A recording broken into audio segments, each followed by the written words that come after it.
Imagine being told that an entire species had only 51 survivors left on Earth. In 1995, New Zealand faced exactly that nightmare with the bizarre, flightless Kakapo. Scientists moved every remaining bird to remote islands, believing they had saved the species. But what happened next shocked everyone. The birds simply stopped breeding. For years, nobody knew why. The answer would reveal one of the most extraordinary conservation mysteries ever solved. If you liked the video, make sure to like, share, subscribe, and stay with us for more. The Kakapo miracle. The Kakapo is the strangest parrot on the planet. It cannot fly. It weighs up to 4 kilograms. And it has a distinctive scent that people describe as a mixture of wild honey and tree resin. By 1995, only 51 of these remarkable birds remained on Earth. The New Zealand government made an unprecedented decision. They evacuated every single surviving Kakapo to remote predator-free islands. It was a desperate gamble to save a species on the brink of extinction. But then something unexpected happened. Under these artificial sanctuary conditions, the Kakapos simply refused to breed. To understand why, we need to look at what makes this bird so unusual. The Kakapo is the heaviest parrot in the world. It can live up to 100 years. Unlike other parrots, it is flightless and lives on the ground. Its green plumage provides perfect camouflage in the mossy forests where it makes its home. These adaptations served the Kakapo well for millions of years. New Zealand had no land mammals for 60 million years. The Kakapo evolved without natural predators. Its response to danger was to freeze and rely on its camouflage rather than flee. The distinctive honey-like scent helped individuals find each other for mating. But when humans arrived and introduced mammalian predators like feral cats, rats, and stoats, these same adaptations became fatal liabilities. The Kakapo's instinct to stay still when threatened made it an easy target. Its strong scent allowed predators to track it down. By the 1970s, conservationists feared the Kakapo was extinct. Then in 1974, an expedition discovered 18 males living in remote valleys. This was both hopeful and devastating. All the birds were male. There were no females to breed with. A female population was later found on Stewart Island, but predators were rapidly hunting them. The situation was critical. In 1995, conservationists made a historic decision. All remaining Kakapos were removed from the wild. 51 birds were airlifted by helicopter to offshore islands where predators had been completely eliminated. Strict biosecurity measures were implemented. Every piece of equipment entering the islands was sterilized. Nothing was left to chance. The birds were protected and carefully fed. But between 1980 and 1995, breeding success was abysmal. Only 3 chicks survived. Initially, conservationists thought rat predation on eggs was the problem. They eradicated rats and enhanced nest security. But then the birds refused to nest altogether. They appeared healthy and well-fed, yet they showed an unexplained reluctance to reproduce. The sanctuary conditions that were supposed to save them seemed to be suppressing their breeding instincts. This was not the first time such a strategy had failed. In 1894, a conservationist named Richard Henry moved approximately 400 Kakapos to Resolution Island. It seemed like a perfect solution, but in 1900, stoats crossed over from the mainland. They wiped out the entire population. This historical failure influenced the 1995 program. The chosen islands were far from the mainland. They were meant to be completely safe, but the birds still would not breed. Scientists spent years searching for answers. They analyzed everything about the Kakapo's natural environment. Finally, they made a breakthrough discovery. The Kakapo's breeding is triggered solely by the fruiting of the rimu tree. Rimu trees produce large fruit crops every 2 to 6 years. The fruit contains high levels of calcium and vitamin D3. This was a remarkable finding because vitamin D3 was previously believed to exist only in animals. Now it was confirmed that this plant synthesizes it. Female Kakapos need vitamin D3 from rimu fruit for eggshell formation. During their long solitary incubation period, they do not eat. If they have not consumed enough rimu fruit before nesting, they cannot form eggshells. The females physiologically refuse to nest. This explained why the birds in the sanctuary were not breeding. They were missing the critical environmental trigger.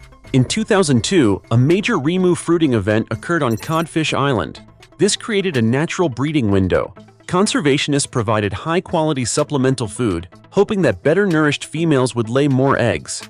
A new generation of chicks was born, but then another problem emerged. 70% of the chicks were male. This aggravated an already critical shortage of females in the population.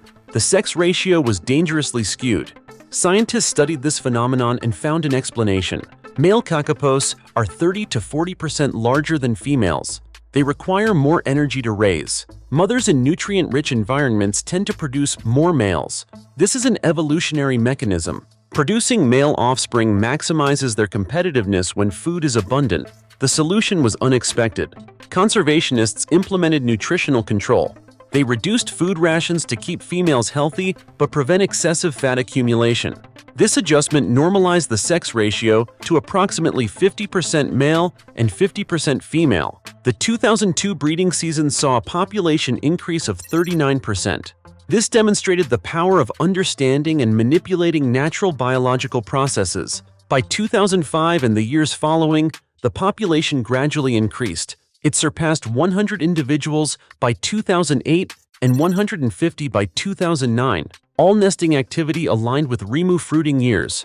However, the population faced a new challenge, a genetic bottleneck. Only 36 genetic lines remained. Conservationists implemented innovative strategies. They replaced eggs with three-dimensional printed artificial eggs. These eggs were equipped with tiny speakers that played chick sounds. This psychologically prepared the mother for hatching while allowing conservationists to control the incubation process. This blend of simulation engineering and biology gained global attention. Artificial incubation allowed mothers to conserve energy. They could then lay second clutches during heavy Rimu years.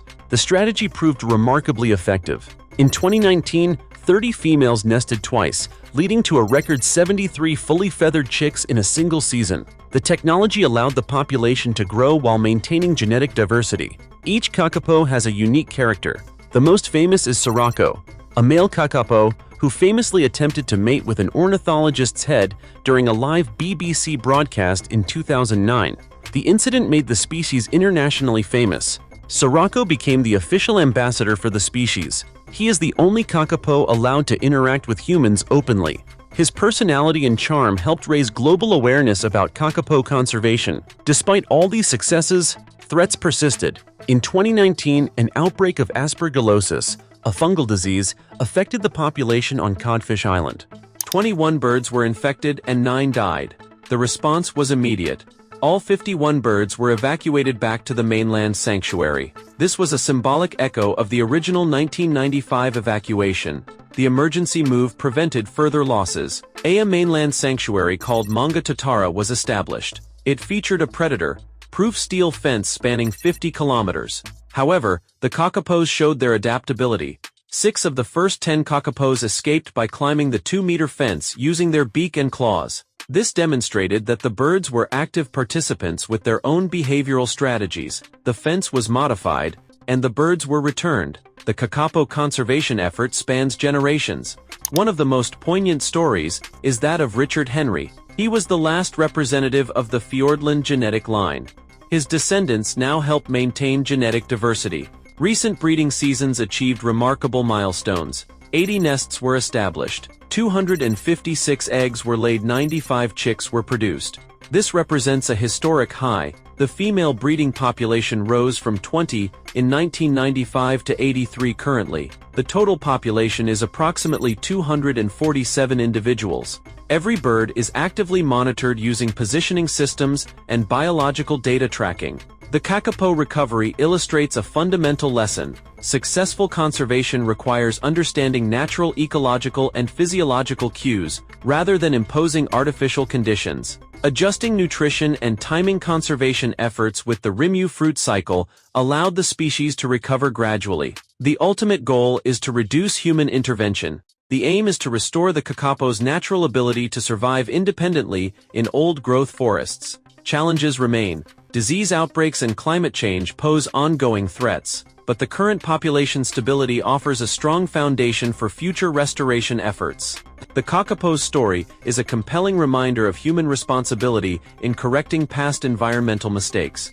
It demonstrates that species can recover when we commit to understanding and respecting their needs. From 51 individuals, to nearly 250, from 3 surviving chicks to 95 in a single season. The Kakapo recovery program stands as one of the most sophisticated conservation efforts in history. It combines cutting-edge technology with deep respect for natural processes. The Kakapo is no longer on the edge of extinction, it is on the path to recovery, and that is a story worth telling.